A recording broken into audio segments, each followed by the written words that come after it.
Hello বন্ধুরা, সবাই কেমন আছেন? চলুন দেখে নেব যদি আপনার নামের letter B, D, E, C, E, D, F, I, D, G, K, H, L, F,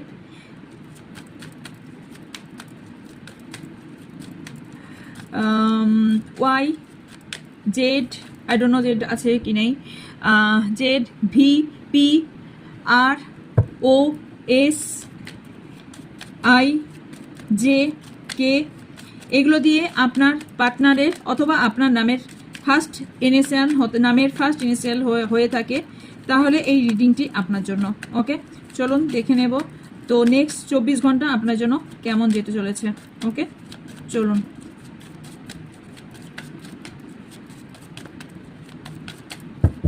general collective timeless reading যখনই দেখবেন তখনই আপনার সাথে রেজোনেট করবে। ওকে, আপনার মধ্যে কোথাও না কোথাও একটা গুড নিউজ আসতে চলেছে আপনার জন্য। একটা দুবিধার মধ্যে যেটা ছিলেন সেই দুবিধা দূর হতে চলেছে, একটা গুড নিউজ আসতে চলেছে।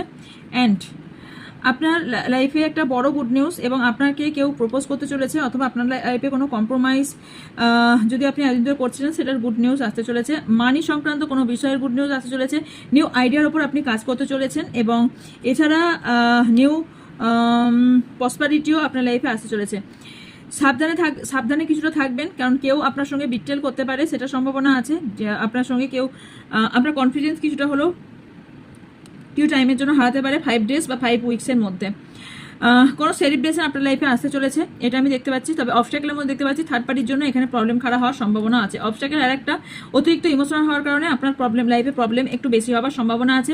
তো লাইফে কিছু জিনিস যদি এন্ড হয়ে যায়, তাহলে মনে করবেন এই এন্ডটা আপনার একটা নতুন ধরনের সময় শুরু হওয়ার এটা ইঙ্গিত। ওকে, অ্যান্ড কোনো সিচুয়েশনে যদি বন্দী হয়েছিলেন বা বাধা ছিলেন বা স্টাক হয়েছিলেন, সেখান থেকে আপনি বেরিয়ে যেতে চলেছেন।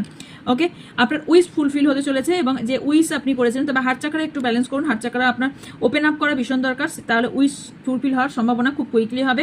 যে সিচুয়েশনটা আপনার জন্য ভালো না, বা সিচুয়েশন থেকে আপনার বেরিয়ে যাওয়া উচিত, সেই সিচুয়েশন থেকে আপনার মুভ অন করে যাওয়া উচিত, সেই জায়গা থেকে আপনার বেরিয়ে যাওয়া উচিত, মুভ অন করে যাওয়া উচিত লাইফে, কারণ না হলে আপনার লাইফে বার্ডেন, ভীষণ বড় ধরনের বার্ডেন হয়ে যাবে।